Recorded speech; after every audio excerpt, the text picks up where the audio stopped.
अरे अरे अरे सुनो, कहाँ से अरे आज लखड़ा पोखरा का मेला है पगली। मेला जातू आप पहले ना बताओ के। तोके कुछ बता के करी। सुना एक चीज चाहत वाला दो रकम घटला रहला कुछ न कुछ। जब देखा तब कपारे में कचर कचर। अब तने से सुना ना, कहूँ आज अपन सुनाई ले। वही मेलवा में सुना गुरैया जलेबी लेते आया।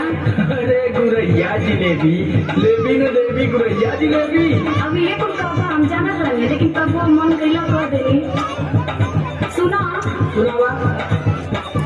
गुरही जलेबिया बिचा है पिया मेला में। ऐसा न कि याद से संदीप रात से मारा है कि हमरा टाइम ना।